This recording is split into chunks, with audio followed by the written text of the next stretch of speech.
Good evening, children. I am Intisar Ahmed, economics teacher. Today I am going to tell you something about the state of foreign trade during British rule. यानी British rule के दौरान foreign trade की यानी export import की हमारी क्या position थी.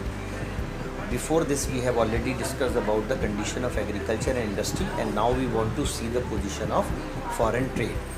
So here are few points which we are going to discuss. सबसे पहला पॉइंट है exporter of raw material and importer of finish goods. यानी ब्रिटिशर्स का पर्पज़ यही था, मकसद ये था कि they want India to be the exporter of raw material. इसके पीछे रीज़न क्या था कि ब्रिटेन में इंडस्ट्रियल रेवोल्यूशन शुरू हो चुका था और वहाँ पर उन इंडस्ट्रीज़ के लिए रॉ मटेरियल की बहुत ज़रूरत थी. And they found India is having abundant stock of raw material.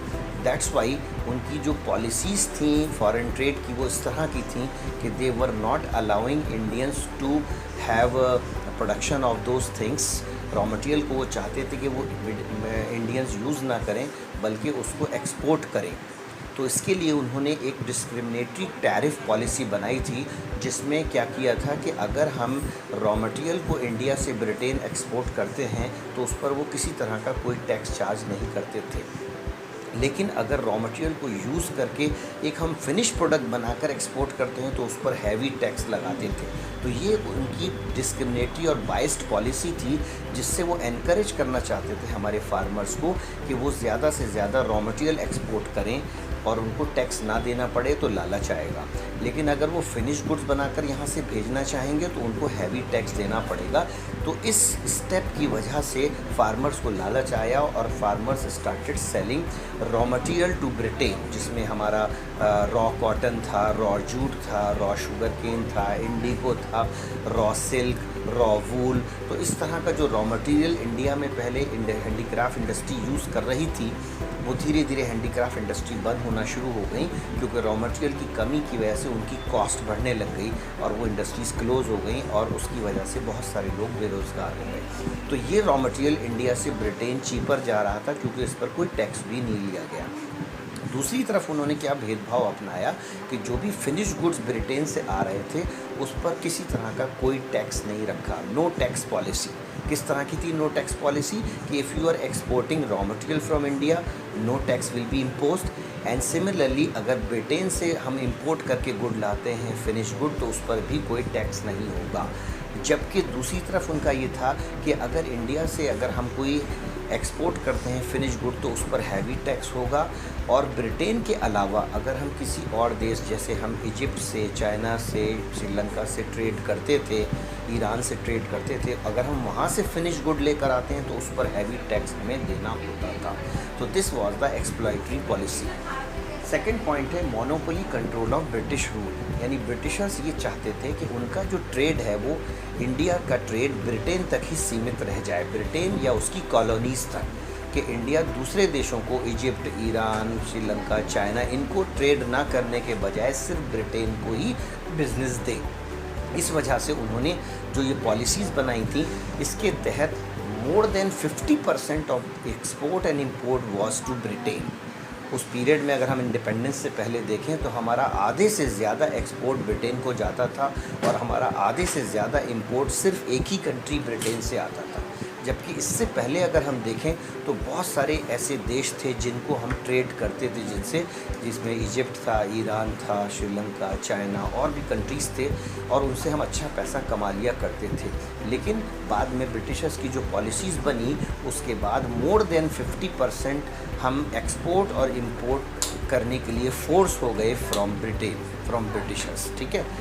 Third point आता है हमारा drain of Indian wealth. Drain का यहाँ क्या सेंस होता है कि जो भी हमारा इंडिया की वेल्थ थी, जैसे आपने सुना होगा, पुराने बुज़ुर्गों से सुना होगा, किताबों में पढ़ा होगा कि इंडिया को सोने की चिड़िया कहा जाता था.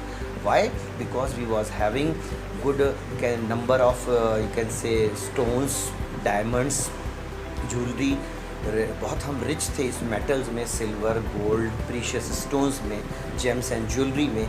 तो वो क्या करते थे कि जो भी वो सेवाएं हमें दे रहे थे उन सब का पेमेंट वो स्टम्प्स में लेते थे. बिकॉज इंडिया में जो रुपी चल रहा है वो तो फिर वहाँ यूज़फुल नहीं होगा।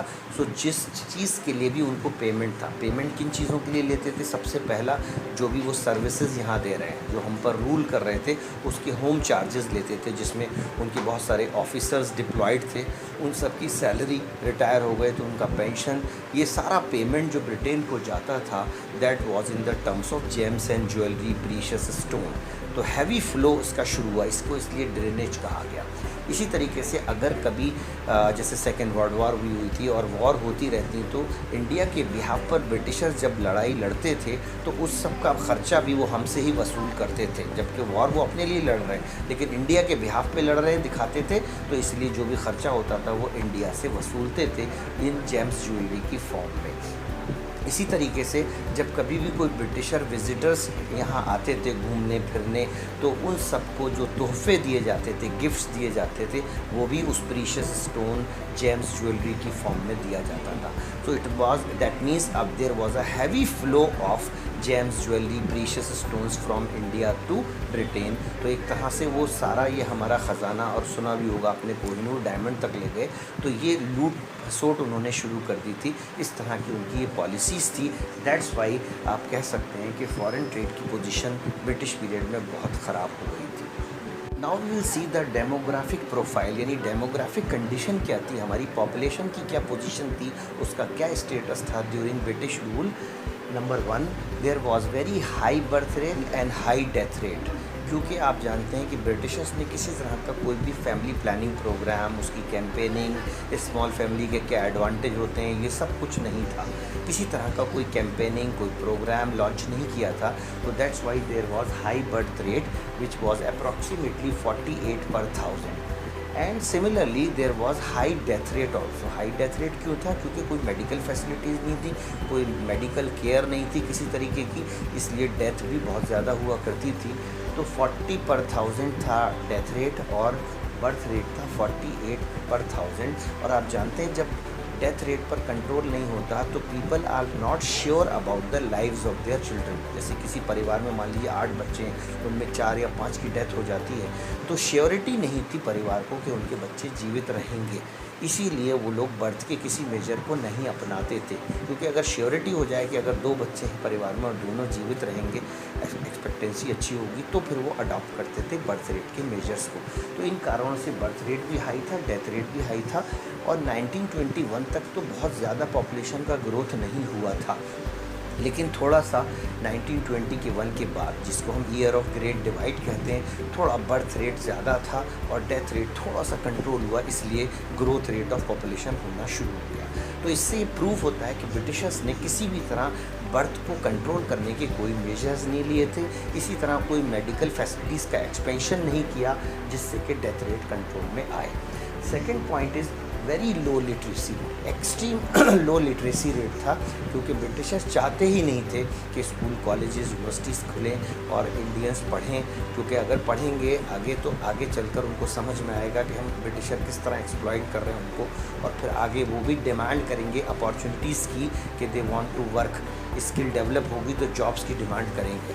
तो that's why they were not expending education in India. That's why you will find कि लिटरेसी रेट बहुत लो था, विच वॉज ओनली 16%।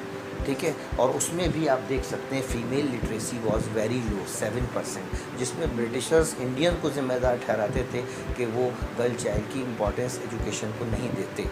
लेकिन ऐसा नहीं था, वहाँ पर कुछ सेपरेट कॉलेज, स्कूल्स नहीं खोले जाते थे जिससे कि उनको वहाँ पढ़ाया जा सके। डेफिनेटली उस टाइम कंजर्वेटिव माहौल था, तो कोएड वगैरह तो उतना प्रमोटेड नहीं था। तो अगर वो चाहते कि फ़ीमेल लिटरेसी भी बढ़े तो सेपरेट स्कूल्स खोल सकते थे, लेकिन इस तरह का उन्होंने कोई स्टेप नहीं लिया। इवन बॉयज़ के लिए नहीं लिया, तो आप देख सकते हैं कि कितना लो है, तो उसमें फ़ीमेल का भी और ज़्यादा कम था।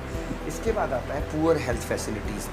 जैसे कि आप देखते हैं आज की डेट में हम इतना हेल्थ इंफ्रास्ट्रक्चर डेवलप कर चुके हैं कि इवन मेडिकल टूरिज़्म हो रहा है, दूसरे देशों तक से लोग ट्रीटमेंट कराने इंडिया में आते हैं। बट दैट टाइम बहुत पुअर कंडीशन थी, वाइड स्प्रेड बीमारियां थी बहुत सारी, ट्यूबरक्लोसिस, लेप्रोसी और आपका मलेरिया, प्लेग, आपका स्मॉल पॉक्स, चिकन पॉक्स, तो ये बीमारियां इतनी फैलती थी कि गांव ख़त्म हो जाते थे। इतना हाई डेथ टोल होता था उस समय कि किसी तरह का कोई प्राइमरी हेल्थ सेंटर नहीं, फर्स्ट एड फैसिलिटी नहीं विलेजेस में, अच्छे हॉस्पिटल्स नहीं थे।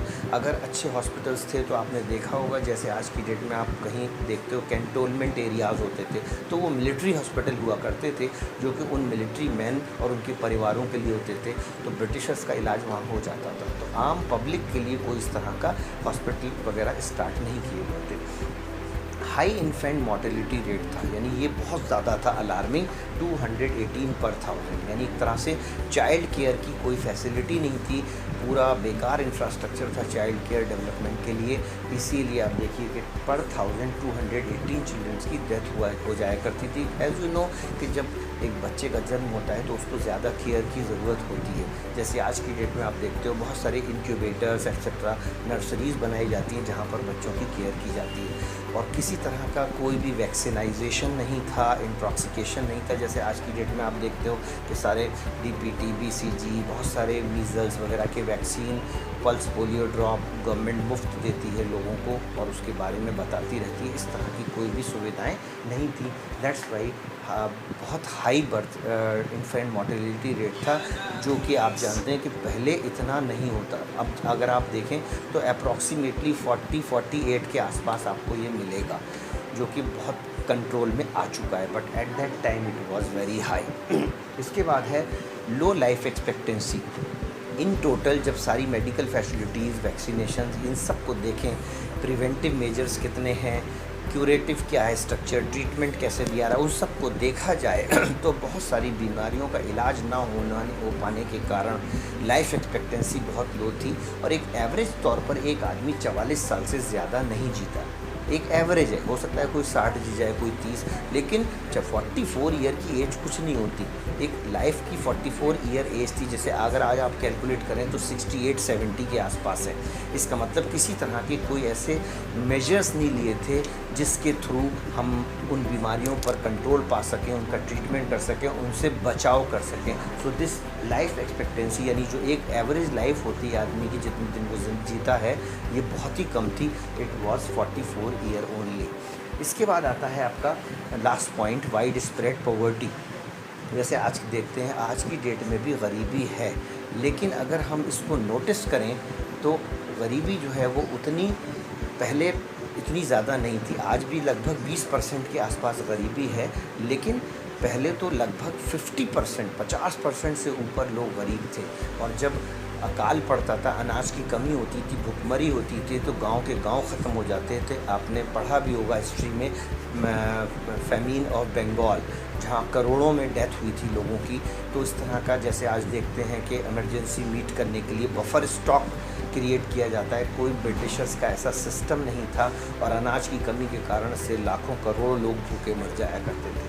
तो गरीबी रेखा के नीचे लगभग हमारी आधे से ज़्यादा आबादी थी। तो इस तरह आप समझ सकते हैं कि हमारी जो पॉपुलेशन की कैरेक्टरिस्टिक थी ब्रिटिश पीरियड में कितनी ख़राब थी। I think I made you this topic clear. Thank you very much.